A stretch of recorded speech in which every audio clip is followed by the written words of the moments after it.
لله نحمده ونستعينه ونستغفره ونؤمن به ونتوكل عليه ونعوذ بالله من شرور انفسنا ومن سيئات اعمالنا من يهده الله فلا مضل له ومن يضلله فلا هادي له واشهد ان لا اله الا الله وحده لا شريك له واشهد ان سيدنا ومولانا محمدا عبده ورسوله. اعوذ بالله من الشيطان الرجيم. بسم الله الرحمن الرحيم. ان اولیاء اللہ لا خوف علیہم ولا هم یحزنون. صدق اللہ العلی العظیم. بندگی میں گھٹ کے رہ جاتی ہے مثل جوئے شیر. بندگی میں گھٹ کے رہ جاتی ہے مثل جوئے شیر اور آزادی میں بہرے بے قراں ہے زندگی. حضرت محتمم صاحب اور دیگر معزز حضرات، یہ پروگرام بہت مختصر ہونا ہے. ایک اچھی خاصی لمبی تقریر آپ کے سامنے ہو گئی ہے اور بہت ساری ضروری باتیں آپ کے سامنے آ چکی ہیں. اب بہت زیادہ کوئی چیز کہنے کی میرے پاس نہیں رہتی. میں صرف آپ کے سامنے جنگ آزادی کے سلسلے میں، ہندوستان کو آزاد کرنے کے سلسلے میں، بلکہ ہندوستان کو بنانے، سنوارنے، سجانے کے سلسلے میں علماء دیوبند کا جو کارنامہ ہے اس کو بیان کروں. اور یاد رکھیے، ابھی مولانا منیر صاحب شعر پڑھ رہے تھے، 100 بار سنوارا ہے ہم نے اس ملک کے گیسوئے برہم کو. جب بھی ملک بگڑا ہے الحمدللہ علماء دیوبند ہی نے سنبھالا ہے. 100 بار سنوارا ہے ہم نے اس ملک کے گیسوئے برہم کو، یہ اہل جنوب بتلائیں گے کیا ہم نے دیا ہے عالم کو. چنانچہ تاریخ بتلائے گی، تاریخ کے صفحات بتلائیں گے اور کتابیں بتلائیں گی اور قربانیوں کے آثار و نقوش بتلائیں گے کہ علماء دیوبند نے کیا دیا ہے ہندوستان کو. جب انگریز 1857 میں پورے طور پر غالب ہو گیا اور اس نے اعلان کر دیا، انگریز کے وزیر تعلیم لارڈ میکالے نے اعلان کر دیا کہ اب سارے ہندوستان پر ہماری حکومت ہے، ہمارا جھنڈا پورے ہندوستان میں لہرا رہا ہے، تو اب پورے ہندوستان میں دین عیسائیت ہی پورے ہندوستان کے اندر قائم ہو جائے اور پورے ہندوستان کو عیسائی بنا لینا. دوستو، اور بھی بڑے سارے مظالم تھے، مسجدوں کو شہید کرنا، علماء کو پھانسی دینا. انہوں نے صرف مسلمانوں کو ختم کرنے کا ارادہ نہیں کیا تھا بلکہ اسلام کو ختم کرنے کا ارادہ کیا. حالانکہ ان پاگلوں کو معلوم ہونا چاہیے کہ اسلام کی حفاظت کی ذمہ داری اللہ نے لی ہے اور وہ ان کے بس میں نہیں ہے. وہ ناک رگڑ رگڑ کے ان کی پوری ذریت قیامت تک مر جائیں لیکن اسلام کا کچھ ہونے والا نہیں ہے. اسلام ہے، رہا ہے اور آئندہ قیامت تک رہے گا انشاءاللہ.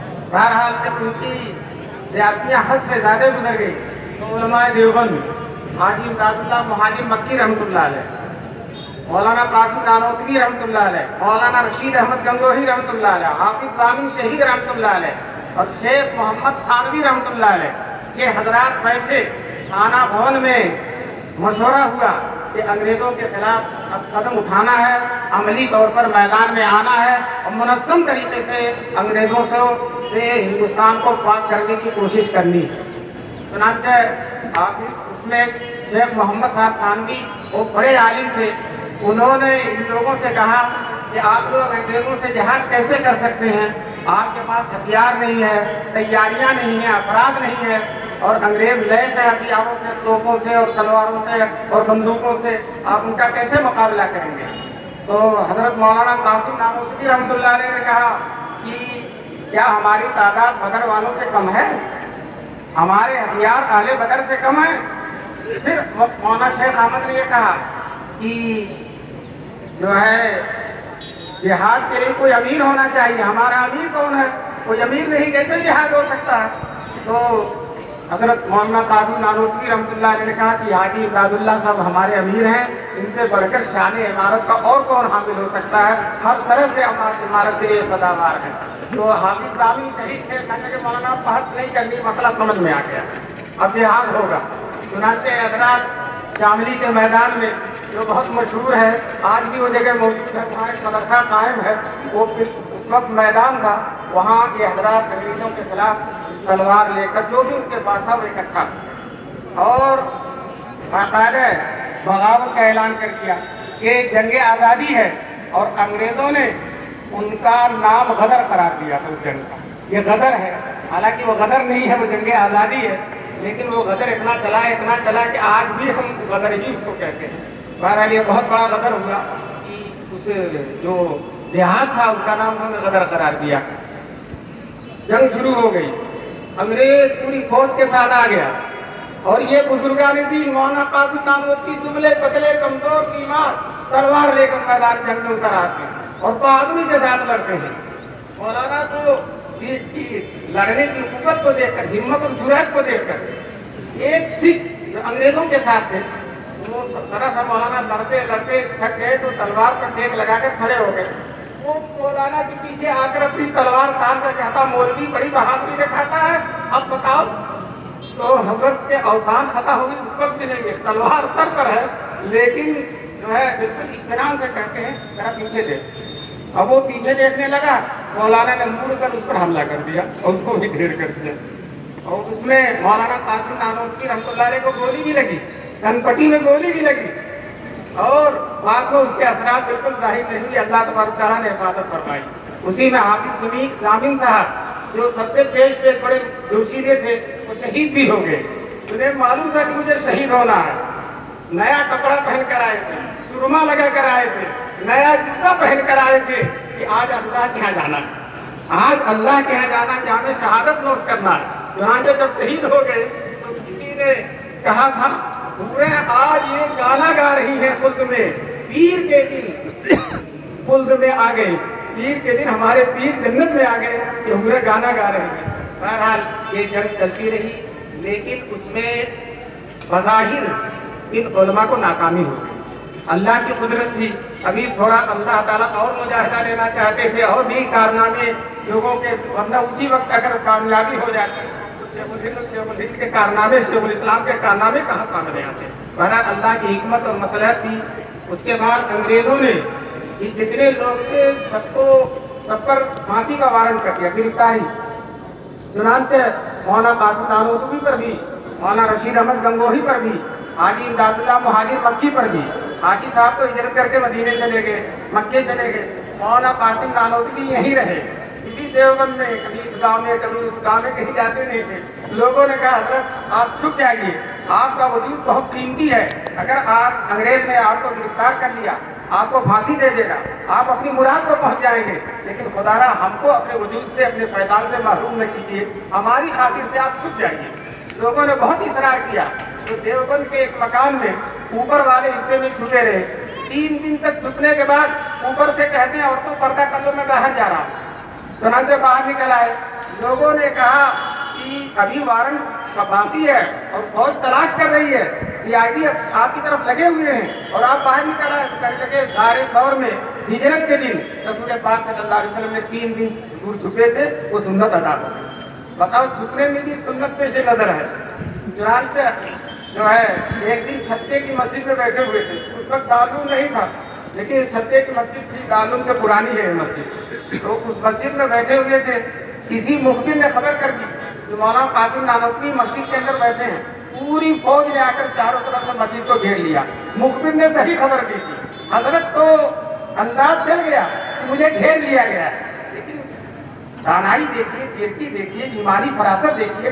وہ اپنی جگہ سے ہٹ کر جگہ بیٹھ گئے، جہاں بیٹھے تو وہاں کا دوسری جگہ بیٹھ گئے اور سر جھکا کے تصدیق کر رہے. اور انگریز فوج مسجد کے اندر ہے اور اطمینان سے. تو اس فوجی کے اس افسر کے حاشیے خیال میں بھی نہیں آیا یہی مولانا قاسم ہوں گے. اس لیے کہ مجرم جس کو گرفتار کیا جا رہا ہے، گرفتاری کے لیے گھیر لیا گیا ہے، وہ تو گھبرایا ہوگا اور بڑے اطمینان سے پڑھ رہے. مولانا ہی سے پوچھتا ہے مولانا قاسم نانوتوی کہاں ہے؟ تو حضرت اطمینان سے کہتے یہیں بیٹھے تھے، دیکھ لیجیے کہاں چلے گئے، یہیں بیٹھے تھے، دیکھ لیجیے کہاں چلے گئے. پھر اس کے بعد حضرت باہر نکل آئے. شاید باہر کے فوج جو تھے انہوں نے سمجھا ہوگا کہ اس آدمی کو افسر نے باہر بھیج دیا، افسر نے بھگا دیا. چنانچہ بعد میں لوگوں کو پتا چلا وہی مولانا قاسم نانوتوی ہے. اسی طرح سے مولانا رشید احمد گنگوہی پر بھی جو ہے پھانسی کا آرڈر تھا اور ان کو طلاق کیا جا رہا تھا. حضرت گرفتار ہو گئے. مولانا قاسم تو گرفتاری سے بچ گئے لیکن حضرت گنگوہی گرفتار ہو گئے. وہ کہتے تھے مجھے شروع میں تھوڑا سا تردد تھا کہ یہ جہاد ہے کہ نہیں ہے، اس لیے مجھے 6 مہینے کی سزا ملی.